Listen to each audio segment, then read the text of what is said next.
ইদানিং এত গরম পড়েছে যে রান্নাঘরে ঢোকাই মুশকিল, মনে হচ্ছে রান্নাঘরে যে নিজেই জ্বলন্ত রান্না হয়ে যাচ্ছি এমন অবস্থা।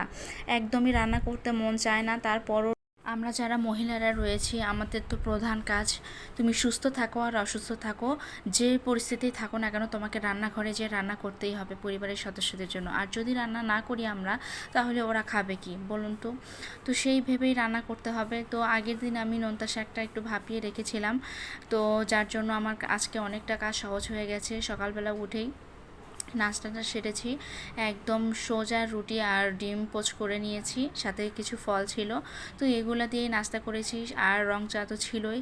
তো নাস্তা করার কিছুক্ষণ পরেই চলে আসছি কিচেনে রান্না করতে, কেননা বেলা গড়িয়ে গেলে আর রান্না করতে মন চাবে না। তো তার জন্য আমি আগেই রান্না বসিয়ে দিয়েছিলাম।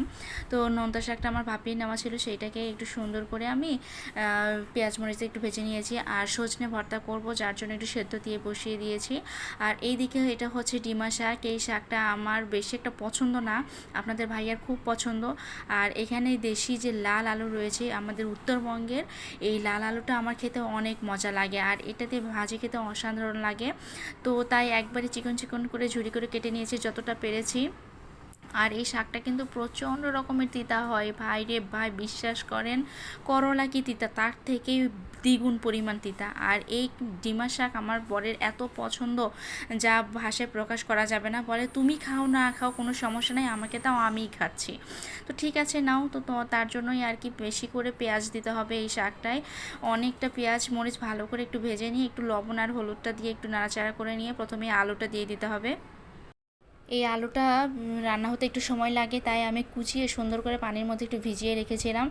আর ভিজিয়ে রাখলে আলুটা কালো হয় না, সুন্দর থাকে, ফ্রেশ থাকে। তো এইভাবে আলুটা একটু ভেজে নিতে হবে। আর এই আলুটা ভাজি খেতে কিন্তু অসাধারণ লাগে। উত্তরবঙ্গের যারা আমরা আছি শুধু তারাই বুঝবে এই আলুর কতটা টেস্ট। তো তারপর একটুখানি ভেজে নেওয়ার পরে আমি শাকটা দিয়ে দিচ্ছি। এই শাকটা খুব দ্রুতই হয়ে যায়। আর যারা নরম নরম খেতে পছন্দ করে তাদের কি বলবো, তাদেরকে স্যালুট। কেননা এই শাকটা এতটাই তিতা হয়, আমার কাছে কেমন জানি ভালো লাগে না। একদম মুচমুচে করে নিলে একটু খেতে ভালো লাগে। মানে করলা ভাজি আমি যেভাবে করি ঠিক সেই রকম করে একদম অনেকটা সময় নিয়ে লাল লাল করে ঢিম আঁচে দিয়ে যদি ভেজে রাখি অনেক মজা লাগে। আর পাশে এইদিকে অনেকটা সময় গড়িয়ে গেল, একটু পাকা পেঁপে খাচ্ছি। এটা মা পাঠিয়েছে, একদম গাছের আমাদের ফ্রেশ পেঁপে ছিল, ফরমালিন ছাড়া। আর এই ফরমালিন মুক্ত ফ্রুটসগুলো খেতে যে কী মজা, এত মিষ্টি ছিল, যাক ভালোই লাগলো। আর এইদিকে কথায় কথায় আমি সাজিনার ভর্তাটা করে ফেলেছি, রেসিপিটা দেখানো হয় নাই, কিন্তু পরে আমি ঠিকই আপলোড দিয়ে দিব, এটা টুইস্ট রইল। আর এই সাজিনা ভর্তাটা খেতে কিন্তু অসাধারণ লাগে। আর ভর্তা করতে করতে এইদিকে আমার ডিমার শাকটা ভাজিও হয়ে গেছে, একদম দেখুন লাল লাল মুচমুচে করেছি। অনেকটা সময় লেগেছে কিন্তু ভাজিটা করতে, একদম সময় নিয়ে করতে হবে, তাড়াহুড়া করা যাবে না। চুলার আঁচটা বাড়িয়ে দিলে কিন্তু একদম পুড়ে যাবে। আর এই শাকটা সাধারণত গ্রামেই পাওয়া যায়, শহরের খুব একটা দেখা যায় না। যারা খেয়েছেন তারা এর স্বাদটা বুঝবেন। আর আজকে সব কিছু তিতা রান্না করেছি, তিতা করলার ঝোল করেছি চিংড়ি মাছ দিয়ে, নোনতা শাক ভাজি করেছি, এটা আমার খুবই ফেভারেট। আর ডিমা শাক ভাজিটা করেছি, এটা আপনাদের ভাইয়ার পছন্দ।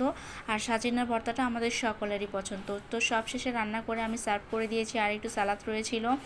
আর নাগা মরিচ দিয়ে যে শাকটা খেতে কি মজা ভাই রে ভাই, কি আর বলবো। আজকের মতো আল্লাহ হাফেজ।